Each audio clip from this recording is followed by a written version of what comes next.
Hello, and welcome to the Digital North. Each week we get together and we discuss a movie, an album, or a documentary, and dig into the themes, style, context, and content of that work to try and understand what makes it special. With any luck, we come away from the conversation with a deeper appreciation for the work and a fresh perspective. And so, without further ado, I bring you today's episode.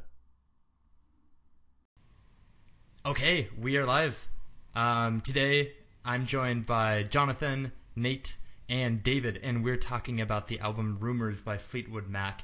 Rumours was David's responsibility this week. It was his choice because I assume he has a soft spot for this album. So, David, why don't you take it away? So, you assume I have a soft spot for the album because you didn't like it? Or that's my first question. Well, it's an album that I am certain you've heard tons of times before, so I'm guessing the fact that you had us listen to this album instead of a new album probably means that it means something to you. Okay. Or just a soft spot somewhere. Or that he's lazy. All of these things are true. So, and part of the reason I picked it is because it was a very, very popular album back in the day. And about the time it's released, I think a lot of the songs are they include lots of themes that you see later in the 80s especially, done up like to the max, but in a smaller form here. And I just hoped that all of you had heard it, but if you haven't, I don't hate you for it. I'm just glad that you're now on the good side. So, let's first impressions, I suppose. Should we start with Jonathan? Yeah. I actually am one of those people that you don't hate, but had not heard the album in its entirety before. I've heard like "Don't Stop" and a few of the other tracks. I thought it was cool. I actually read the iTunes bio, which was huge for this one. They kind of took some time. It was mostly like a biography, so I didn't get too much about the sound and the influences, but I thought that was kind of fun. I just read like a history of the band and then listened to the album. And it was really fun because this album was made at a time when all the band members were breaking up because they all like married each other and were like dating each other at some point. And they were all having trouble, and then they made this album called Rumours, and it was kind of funny because the music didn't sound like it was like struggling or anything like that, but you read the bio and you were like, you just try to imagine them arguing about writing the song or something like that. But as far as the music goes, fun stuff. Yeah, really, I think advanced for its time. You could totally tell that a lot of copying was done, or at least, influence. It's not copying's cool. There's no stealing in art.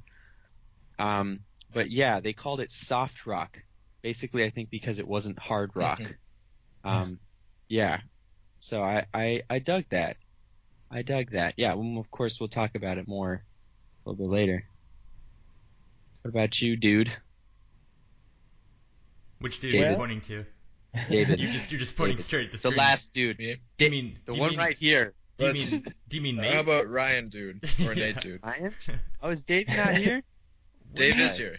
No, I'm just... Dave is the voice you're speaking Let's to. pass it around, yes. Good. Nate, what were your first impressions? Quick thoughts. Well, my first impressions for many of these songs were like 50th impressions, because my dad loves Fleetwood Mac. And so I've heard most of these songs before many, many times, but never in an album order or anything. And it was really interesting because listening to the album in a complete 11 tracks really is telling to showing what my dad didn't like from the album for the songs that he just didn't play very much. And so I wasn't familiar with about 3 or 4 of these tracks. So that my favorite part of this album was discovering those and kind of seeing how they fit back into the ones that I am familiar with. and they actually became some of my favorites from this album, particularly Songbird. I really enjoyed, All right. and yeah, it was really fun to see it in the order that they chose to put it. The rhythm of how these songs fit together instead of just my dad playing it on our way to the hardware store or whatever. Yeah, can I guess the other 3 songs that he didn't like so much? Oh Daddy. Yes.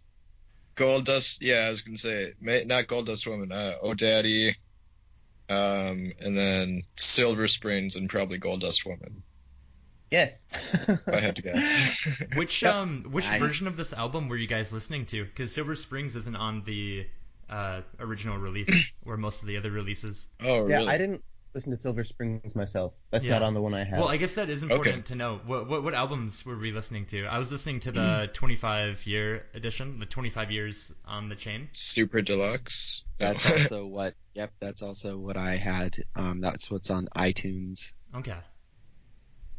Nate, what about I you? was listening. Go ahead. Well, I just listened to the album I got from my little Cypress cheap music website that I get music from. So it's just, I think, the basic 11-track Just Rumours. 1977 version. Yeah. Okay.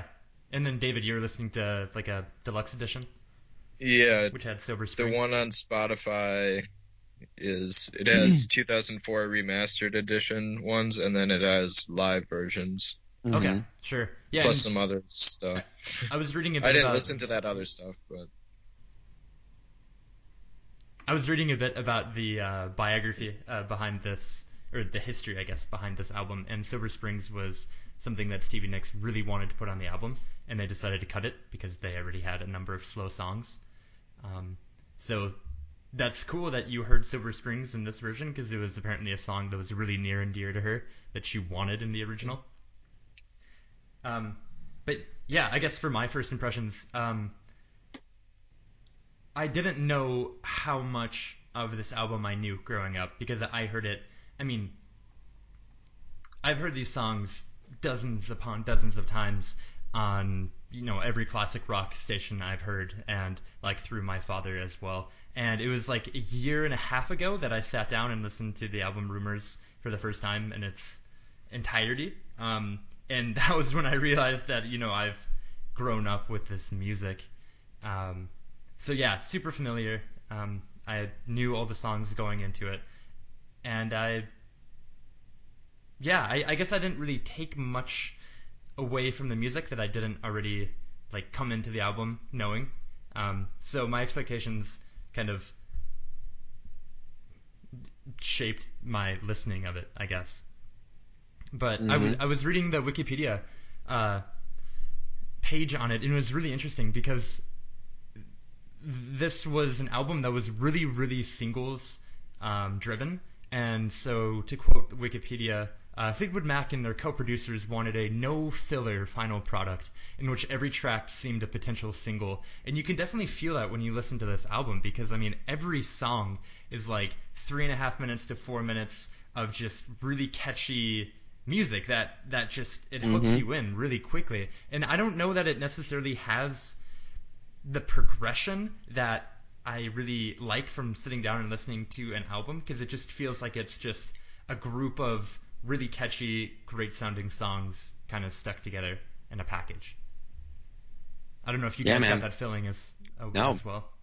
You nailed some stuff that I was thinking, just from reading, not even from listening. There talked a lot about how they would craft hits, how Stevie Nicks would craft hits, or Buckingham would craft the hits, and it was almost strange, because you think of a band and you think of like, all right, we got this sound and we're trying to say this, but it was kind of like, hey, how can we craft a song that's going to go gold this year?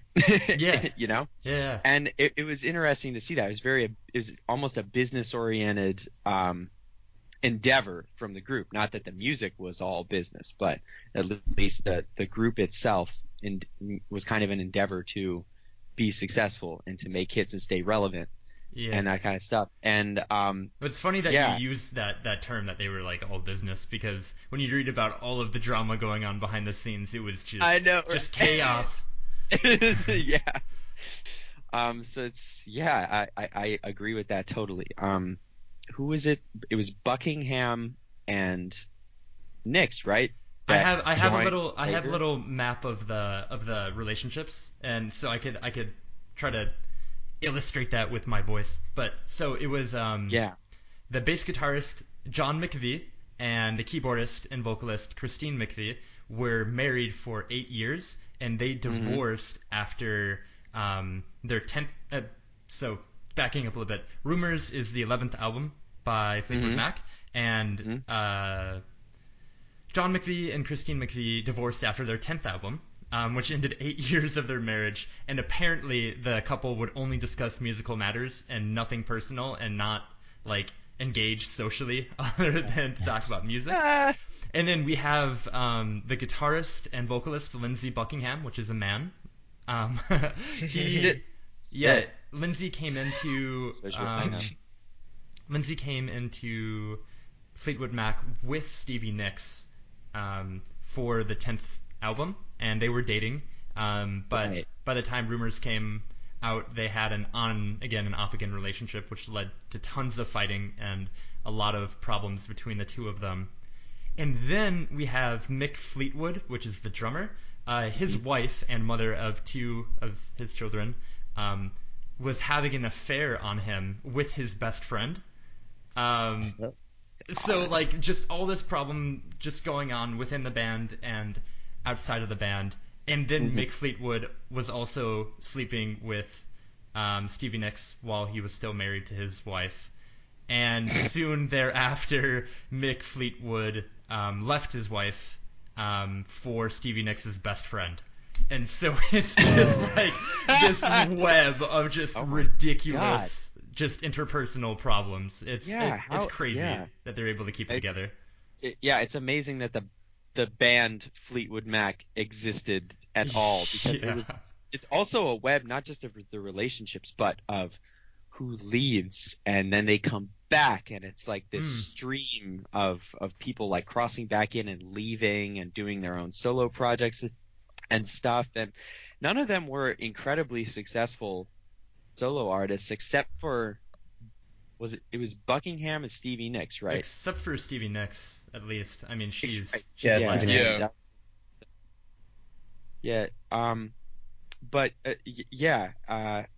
I was a little bit shocked by the whole thing. It was very 70s. All of their drug dependency issues and like psychological issues that they were going through. Yeah. Everyone had some kind of drug dependency. Oh yeah, and like they were getting coke just like by the ounce. They were doing a massive amount of cocaine on this album, and they actually strongly considered citing their coke dealer, like giving him a thank you, giving him a shout out on the album, but he ended up getting killed before the album came out. Well, shit. So like just crazy shit. Apparently they would show up to the record studio at night, have this giant feast, get fucked up on coke, and then they would attempt to record things only after they like had this feast and got really fucked up late into the night. And so they had so much overhead with just really expensive studio time, which they weren't actually, using very wisely. It's just an album of excess. It's just crazy.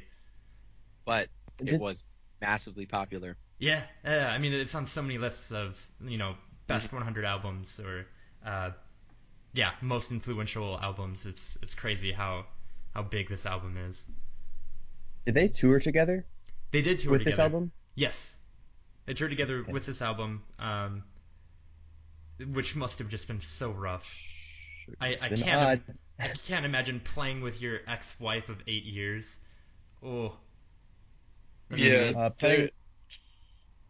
There was this interview where she just said that there were relationship problems, but it didn't enter into the studio. The music was, far away from all of our relationship problems, and I was just like, there's no way that's true. Yeah, I know. A little bit. Yeah. Like apparently There's a way they with recorded cocaine. stuff at different times and things like that. Like they didn't even want to be around each other. Yeah. Reportedly, Stevie Nicks would just go off into her own studio for large amounts of the time because she was just a vocalist, and so she wasn't doing any of the other recording.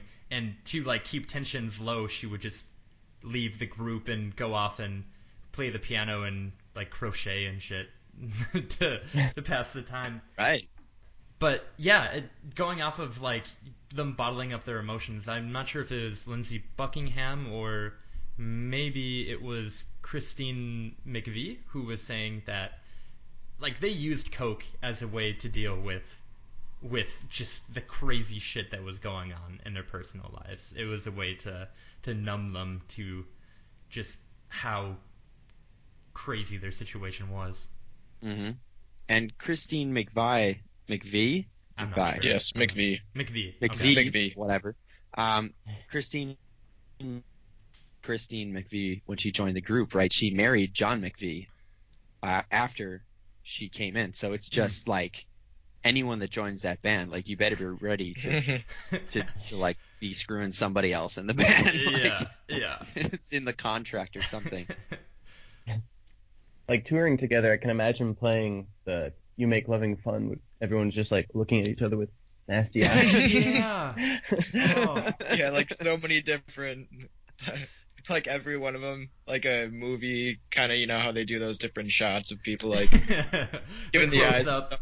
Like you can imagine Mhm. everybody gives like each other the eyes. Yeah, the shot, reverse shot, where it's like Mick Fleetwood playing the drums with his wooden testicles hanging below, just like staring into the back of Stevie Nicks, who's staring at Lindsay. Oh my god, yeah. Which Everyone song plays it, is yeah. "You Make Loving Fun" attributed to? Because I always thought that it was just such a dishonest sounding song. Because like there's a line in it where it's like, "You make loving fun, and I don't need to tell you that you're the only one." And I was like, well, that's not true. I mean, It's like a Hey, man, they were sardonic, crafting if hits. anything. They were crafting hits. It could be sardonic. could be. Go that it way. was by Christine. And I don't know what was up with her. I didn't read anything about her having sex with like anyone else. So Maybe Maybe they're she had a talking great about time. their coke dealer. wait, okay, so. You make love and fun. Okay, so according to the Wikipedia page, she told her then husband that the song was about her dog. What? Okay. It also says that it was inspired by an affair with Curry Grant. Yeah. Oh my god. Perfect. Nicknamed the dog. I don't need to tell you that you're the only dog for me. Yeah. What, your dog should make love and fun, right? She had a special dog that did special things in the bedroom. I don't need Yeah. to tell you because you know I'm lying. Peanut butter loving dog. What were some of your guys' favorite songs on this album? Ooh. I'll go first. Okay. Yeah.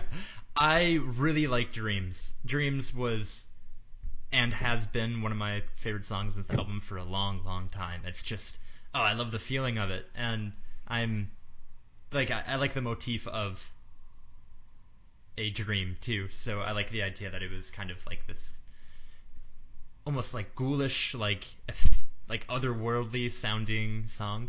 And I just thought it was really catchy, and it always moves me. So Dreams is probably high up there for me. Mm-hmm. Because I had heard so many of these songs before in just like different places, it was the songs I liked the best on this album were the ones that I hadn't heard before. And so like even if I like I do like Dreams quite a bit and always have, or Secondhand News, and those maybe are still some of my favorite Fleetwood Mac songs. My favorite songs from the album like are Songbird. I really thought Songbird was just really gorgeous in the melody. I also liked Oh Daddy and Gold Dust Woman. Just kind of the edginess of them I liked, compared to just kind of the upbeat of the kind of the more poppy Second Hand News Don't Stop tracks. Mm. So I enjoyed the contrast there, and the newness too. Yeah, and there's a nice story about Songbird because it was actually recorded in a concert hall instead of the record studio like they had done for all the other songs. And so I think it was a surprise for Christine. And what they did was they had like a grand piano on the stage, and they had like 3 lights shining on the piano with this nice bouquet of flowers, and they dimmed all of the other lights, so when she walked in, she could just see the piano illuminated. And apparently it was really impactful for her, but it took a long time to record it because she had to do it all in one take. So she was there for like several hours trying to record this one song, and she had like 9 microphones just surrounding her on stage. And I like the song because it's like a love song, I think, if I've been listening to it right, and it's about like I think every song on this album is a love song. Yeah. Or at least it just feels so painful though, like listening to it, the melody and the lyrics. It was one of the most like, if I had to point at like any of these songs that could point to or suggest the trouble going on behind, I'd actually point to like Songbird, because it just is so kind of achy feeling. Yeah. Yeah. I think that's a good way of expressing the feelings that it evokes. Achy. It's good. David, what about you? The Chain actually is my favorite. Okay. Was it your favorite going into this listening? This particular listening, yes, but not when I heard all these on the radio and stuff. It wasn't necessarily my favorite. I'd probably say like Second Hand News or Don't Stop. But there is a live album that was released in like 2000 or maybe the 90s called The Dance, and there's a version of The Chain on there that is off the chain. And that whole album is very, very good. It's like a best of compilation, but it's all live. And they have, I think, the USC band or something accompanying them. United At least for States. one song. University of South Carolina. University of Oh, okay. I think it's... Yeah. I was like, I'm used to hearing like USMC or US. Yeah. a Marine Corps band. Yeah. Okay. The Chain. So I'd recommend giving that it actually might be University of Southern California, I don't know. One of the two. But, yeah, check out that album and buy the DVD. It actually might be on YouTube, I don't know. I think that's actually University of Southern California. USC.edu is the top. Jonathan, what was one of your favorite Think of songs? things. Oh, me? Yes, you. Oh, me? Yeah. I gotta agree with Nate and David. I really liked Songbird a lot. I didn't know that. I love that story about the piano and all that stuff. I had no idea. That's beautiful. Yeah. And I could totally hear the scene. I can hear the scene. She's doing it. I think it just is a great demonstration of skill and good songwriting. Good.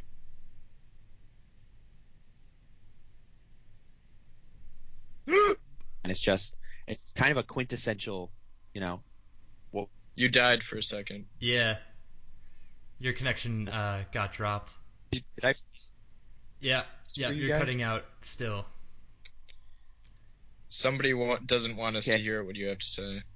Jonathan, why don't you just take a rest for 15, 20 seconds and then come back to it? Yep. Lock your doors. Arm yourself. One thing that I really liked about, I guess, Fleetwood Mac in general, and definitely about this album, is that it... Like, I remember reading about the Beatles before, and one of the reasons why the author of this article was arguing that the Beatles were so successful is that all 4 of them were very accomplished songwriters in their own without the rest of the Regard. band. Yeah, in their own Yeah. regard. That's the word I was looking for. And that's true of Fleetwood Mac too. I mean, all of these, or at least several of the band members, are able to craft their own song, and they're able to work together and just collaborate on what one other person is leading. And I thought it was so cool because, I mean, in a lot of ways, this is kind of just a hodgepodge of singles, but Mhm. they all just sound so nice together that it although it doesn't really follow a classic album structure that I tend to like for my albums, it was really fun to listen to every time. Mhm. Yeah, I liked how consistent the sound kind of sonically was. Like, I agree with you in that it kind of did feel like a bunch of really like nice singles that they put together in an album to be popular. But that being said, I felt like it wasn't like I was listening to different albums, say, every time a new song came on. It was all Fleetwood Mac, like, throughout it. Yeah. Sonically, it was consistent. Yeah.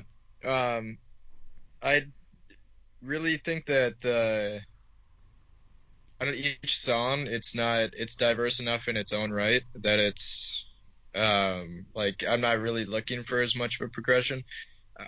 I don't know, I definitely miss that in this. Like, I wish that the songs were more varied and that they kind of led into one another, had similar themes, stuff like that.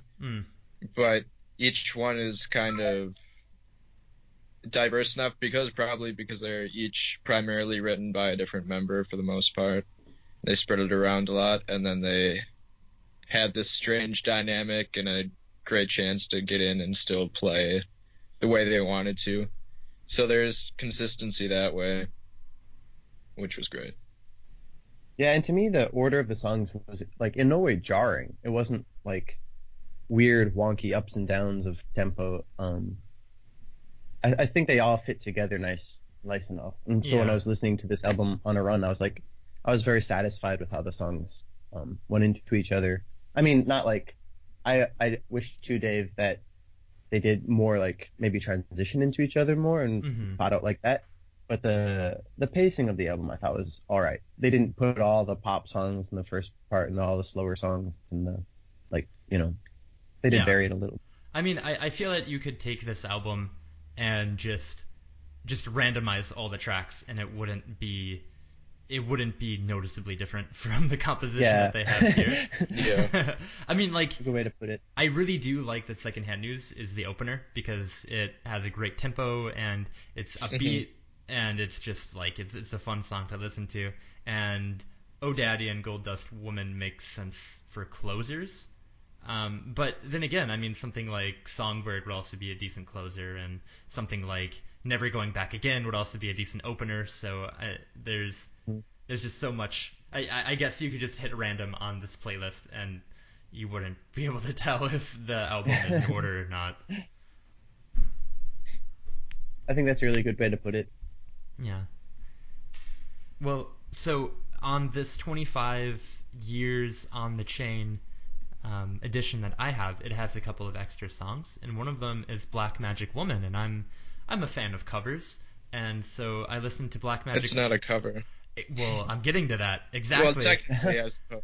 I'm getting to that because I heard that Nick? song and I thought, like, oh shit, I like me some Santana. I'll listen to some Black Magic Woman.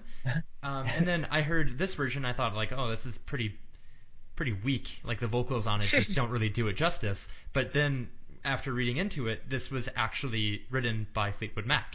This is a Fleetwood Mac song which has been adapted by Santana and various other appropriated, but also improved upon. I think the singer in the Santana version, I think, adds a lot more depth to it. It's a lot darker, which I think is fitting.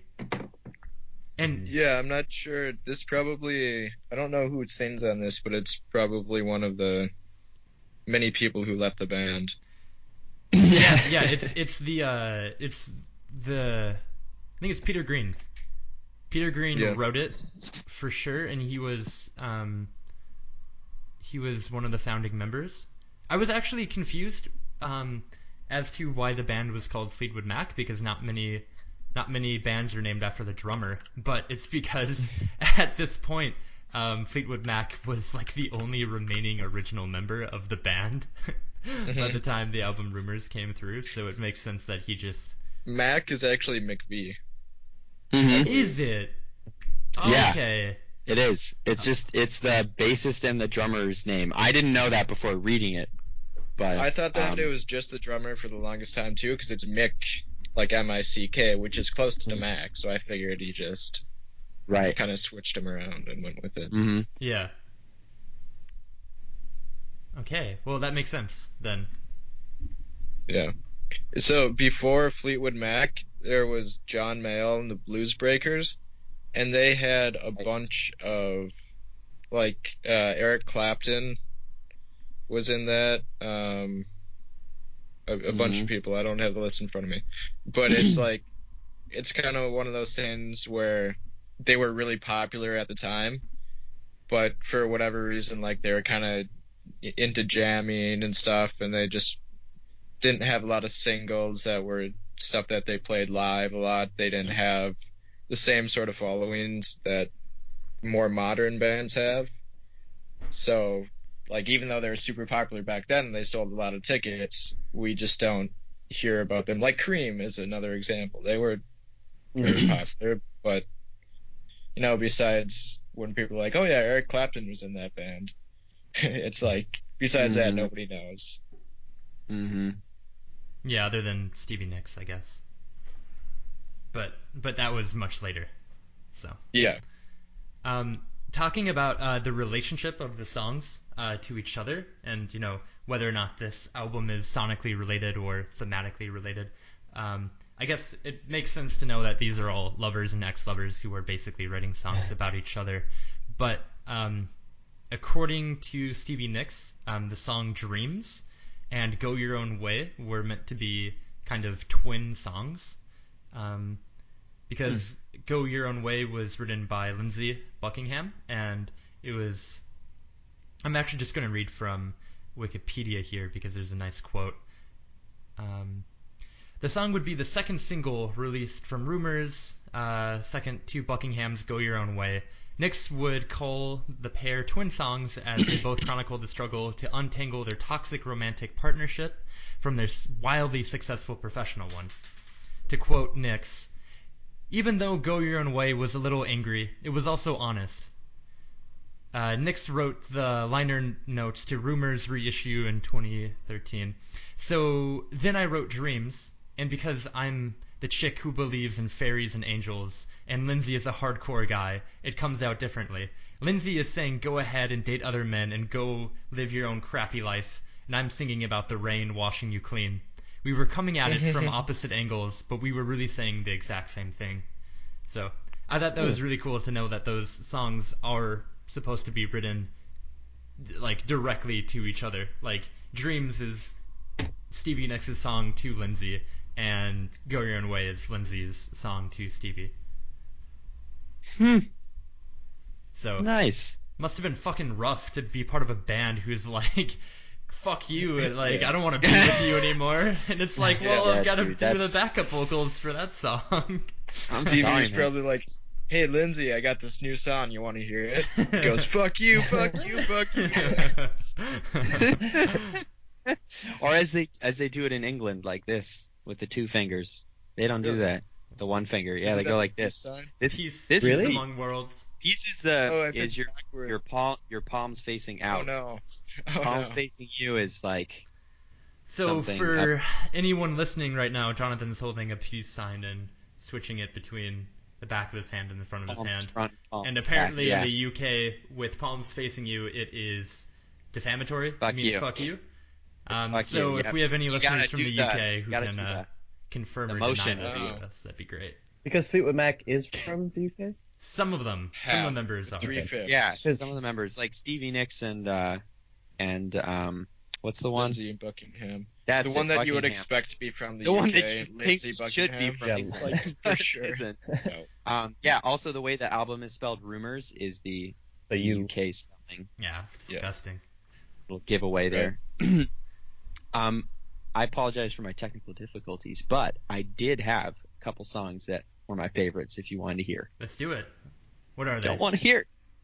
I was saying before that I really liked Songbird, and the other song that I liked a lot was Never Going Back Again. Yeah. And I really liked that one. That one was written by Buckingham, Lindsay.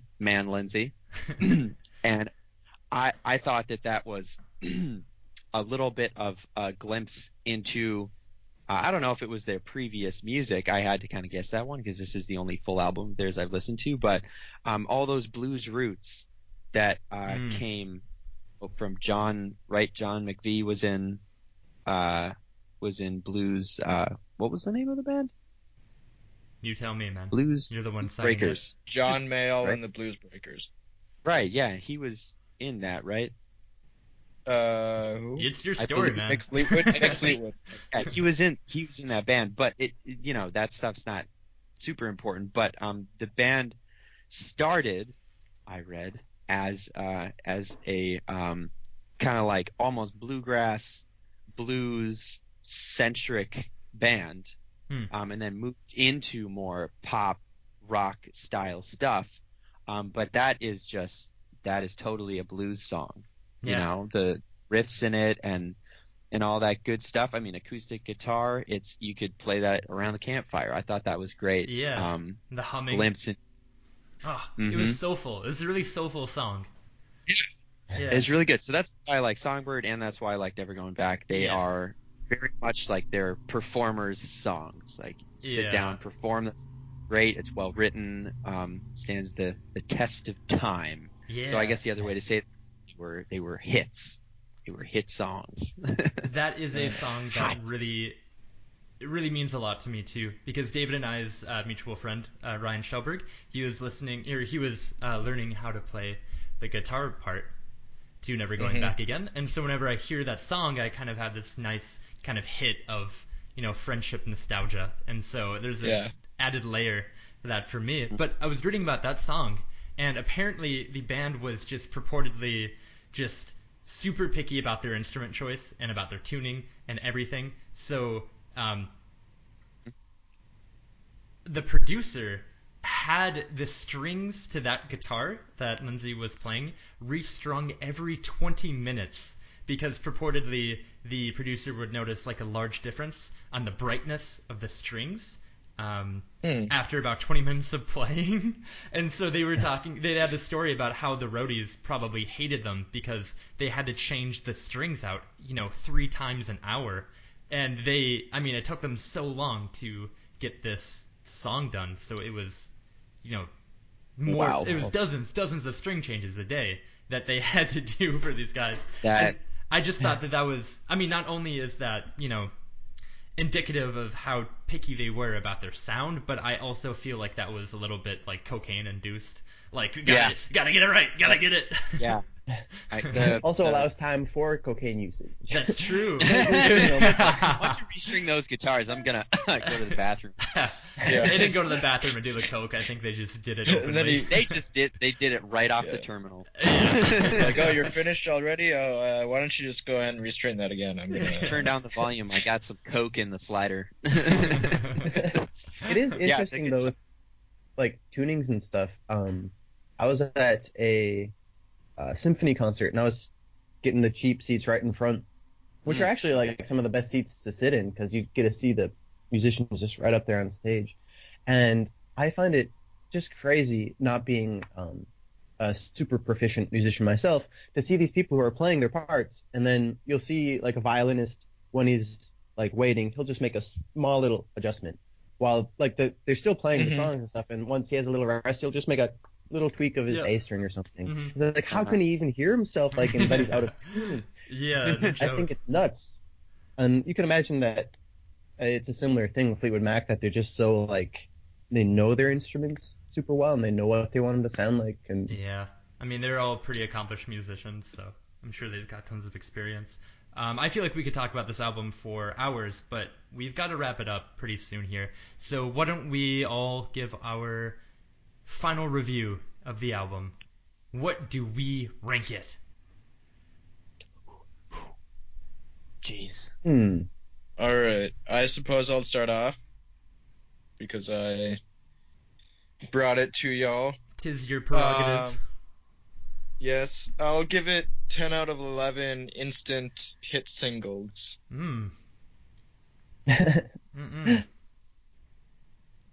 Okay. Oh Daddy is not one of the hit singles, is it?